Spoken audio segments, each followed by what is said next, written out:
Hello, welcome to power tech systems. ഇന്ന് നമ്മൾ discuss ചെയ്യാൻ പോകുന്നത് ഡിഫറെൻറ്റ് ടൈപ്സ് ഓഫ് ബിൽഡിങ് അല്ലെങ്കിൽ different types of occupancy wise ബിൽഡിങ്ങിനെ എങ്ങനെയാണ് കാറ്റഗറൈസ് ചെയ്യുന്നത് എന്നുള്ളതിനെ പറ്റിയാണ് നമ്മൾ ഇന്ന് ഡിസ്കസ് ചെയ്യാൻ പോകുന്നത്.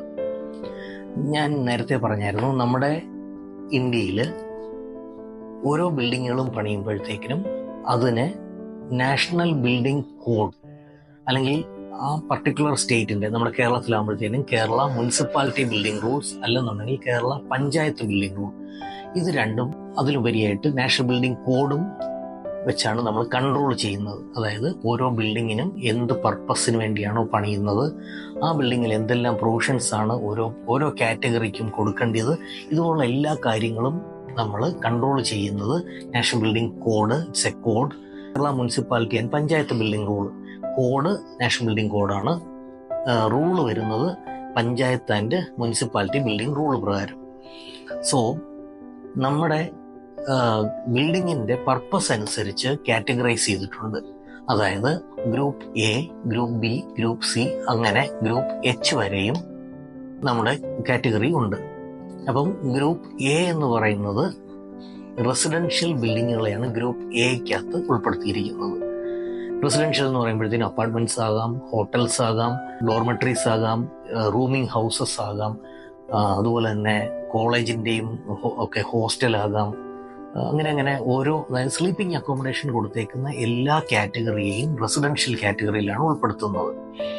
അതുപോലെ തന്നെ അടുത്ത ഗ്രൂപ്പ് എന്ന് പറയുന്നത് ഗ്രൂപ്പ് ബി ആണ്. ഗ്രൂപ്പ് ബി എന്ന് പറയുന്നത് എഡ്യൂക്കേഷണൽ ബിൽഡിങ്സ് ആണ്. എഡ്യൂക്കേഷൻ ബിൽഡിങ്സിന് രണ്ടായിട്ട് തിരിച്ചിട്ടുണ്ട്. അതായത് സെക്കൻഡറി സ്കൂൾ വരെയുള്ളതും അതിനുശേഷം ടെക്നിക്കൽ എഡ്യൂക്കേഷൻസ്, ഹയർ എഡ്യൂക്കേഷൻ പർപ്പസിന് പോകുന്ന സ്കൂൾസ് ആൻഡ് കോളേജസ്, അങ്ങനെ രണ്ടായിട്ട് നമുക്ക് തിരിക്കാം. അടുത്തത് ഗ്രൂപ്പ് സി ആണ്, ഇൻസ്റ്റിറ്റ്യൂഷണൽ ബിൽഡിങ്സ്. ഇൻസ്റ്റിറ്റ്യൂഷണൽ എന്ന് പറയുമ്പോഴത്തേക്കിനും അതിനകത്ത് ഹോസ്പിറ്റൽസ് ആണ് ഉൾപ്പെടുത്തിയിരിക്കുന്നത്. നാഷണൽ ബിൽഡിംഗ് കോഡ് അനുസരിച്ച് C1, C2 ആൻഡ് C3 എന്ന് പറഞ്ഞ് സബ് ഡിവിഷനും അതിനകത്ത് വന്നിട്ടുണ്ട്. അടുത്ത കാറ്റഗറി ഡി, ഗ്രൂപ്പ് ഡി ആണ്. ഗ്രൂപ്പ് ഡി എന്ന് പറയുന്നത് അസംബ്ലി കാറ്റഗറിയാണ്. അസംബ്ലി എന്ന് പറയുമ്പോഴത്തേക്കിനും more than 50 persons gathering for anything. That means amusement parks ആകാം, പ്ലേസസ് ഓഫ് വർഷിപ്പ് ആകാം, പ്ലേസസ് ഓഫ് ട്രാൻസ്പോർട്ടേഷൻ ടെർമിനൽസ് ആകാം. അത് എയർ ആണെങ്കിലും റെയിൽവേ ആണെങ്കിലും സി ആണെന്നുണ്ടെങ്കിലും പെടുത്തിയിരിക്കുന്നത്. അതുപോലെ തന്നെ cinema theatres, convention centres, circus tents, ഇതുപോലുള്ള കാര്യങ്ങളെല്ലാം ഗ്രൂപ്പ് ഡിക്കകത്താണ് ഉൾപ്പെടുത്തിയിരിക്കുന്നത്. അടുത്തത് എന്ന് പറയുന്നത് ഗ്രൂപ്പ് ഇ ആണ്. ഗ്രൂപ്പ് ഇ മീൻസ് ഓഫീസ് ബിൽഡിങ്ങുകൾ. ഓഫീസ് ബിൽഡിങ്ങുകൾ എന്ന് പറയുമ്പോഴത്തേക്കിനും IT പാർക്കുകളാകാം, ഗവൺമെന്റ് ഓഫീസുകളാകാം, ബാങ്കുകളാകാം, കോം പർപ്പസിന് വേണ്ടിയുള്ള ബിൽഡിങ്ങുകളാകാം, റിസർച്ച് ഫെസിലിറ്റീസിന് വേണ്ടിയുള്ള ബിൽഡിങ്ങുകളാകാം. അങ്ങനെയൊക്കെയുള്ള ബിൽഡിംഗ് ഈ ഓഫീസ് കാറ്റഗറിക്കകത്ത് ഉൾപ്പെടുത്തിയിരിക്കുന്നത്. അടുത്തത് ഗ്രൂപ്പ് എഫ് ആണ്. ഗ്രൂപ്പ് എഫ് എന്ന് പറയുന്നത് മെർക്കൻഡൈൽ കാറ്റഗറിയാണ്. കൊമേഴ്സ്യൽ ആക്ടിവിറ്റീസ് നടക്കുന്ന, അതായത് സെയിൽ ഓഫ് മെർച്ചൻഡൈസ്, എന്തെങ്കിലും ഉപകരണങ്ങളുടെ അല്ലെന്നുണ്ടെങ്കിൽ എന്തെങ്കിലും കമ്മോഡിറ്റീസിന്റെ സെയിൽസ് നടത്തുന്ന ബിൽഡിങ്ങുകൾ, ഷോപ്പിംഗ് മോൾസ്, അല്ലെന്നുണ്ടെങ്കിൽ ചെറിയ ഷോപ്പിംഗ് ബിൽഡിങ്സ്, ഷോപ്പിംഗ് കോംപ്ലക്സുകൾ എന്നൊക്കെ പറയുന്ന കാറ്റഗറിയിൽ വരുന്ന ബിൽഡിങ്ങുകളെല്ലാം ഗ്രൂപ്പ് എഫ് എന്ന് പറയുന്ന മെർക്കൻഡൈൽ കാറ്റഗറിയിലാണ് ഉൾപ്പെടുത്തിയിരിക്കുന്നത്.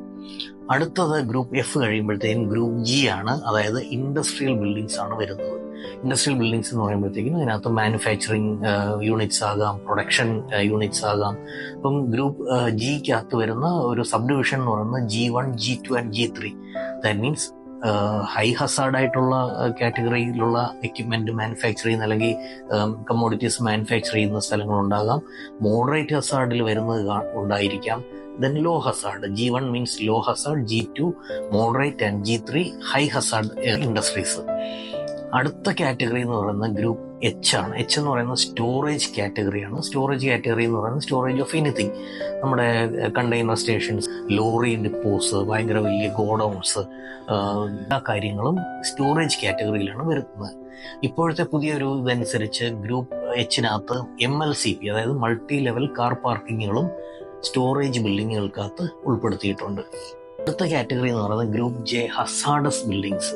ഹസാർഡസ് ബിൽഡിങ്സ് എന്ന് പറയുമ്പോഴത്തേക്കിനും അതിനകത്ത് ഹസാർഡസ് ആയിട്ടുള്ള എക്യുപ്മെന്റ് അല്ലെങ്കിൽ ഹസാർഡസ് ആയിട്ടുള്ള മെറ്റീരിയൽസ് സ്റ്റോർ ചെയ്യുന്ന ഏരിയയാണ് ഹസാർഡസ് ബിൽഡിങ്ങിൽ കാറ്റഗറൈസ് ചെയ്തേക്കുന്നത്.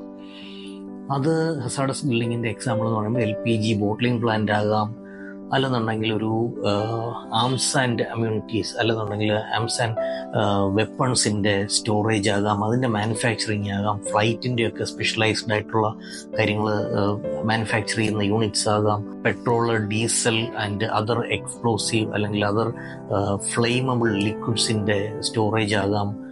അങ്ങനെയൊക്കെ ഇത്രയും കാറ്റഗറിയാണ് നമ്മുടെ നാഷണൽ ബിൽഡിംഗ് കോഡ് അനുസരിച്ച് ബിൽഡിങ്സിൻ്റെ സബ് ഡിവിഷൻ വരുന്നത്. അതിനകത്ത് വേറൊരു പ്രധാനമായിട്ടുള്ള കാര്യം എന്ന് പറഞ്ഞു കഴിഞ്ഞാൽ ഗ്രൂപ്പ് എ എന്ന് പറയുന്നത് റെസിഡൻഷ്യലും ഗ്രൂപ്പ് ഇ എന്ന് പറയുന്നത് ഓഫീസ് ബിൽഡിങ്ങുകളുമാണ് വരുന്നത്. അപ്പം ഈ ഗ്രൂപ്പ് എ ആൻഡ് ഗ്രൂപ്പ് ഇക്ക് മാത്രമേ ഹൈറ്റ് റെസ്ട്രിക്ഷൻ ഇല്ലാതെ ഉള്ളൂ.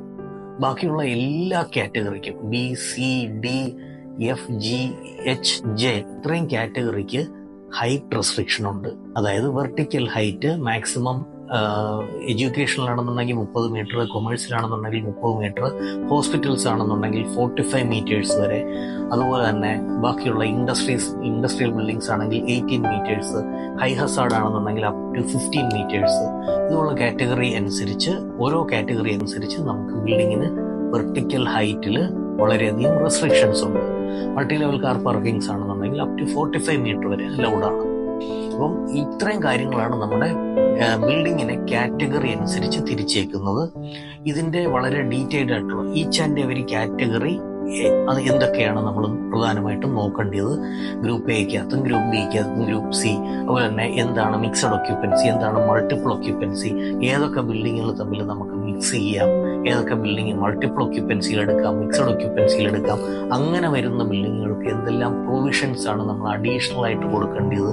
ഇതുപോലുള്ള കാര്യങ്ങളെല്ലാം നമുക്ക് നെക്സ്റ്റ് വീഡിയോയിൽ ഡിസ്കസ് ചെയ്യാം. Thank you.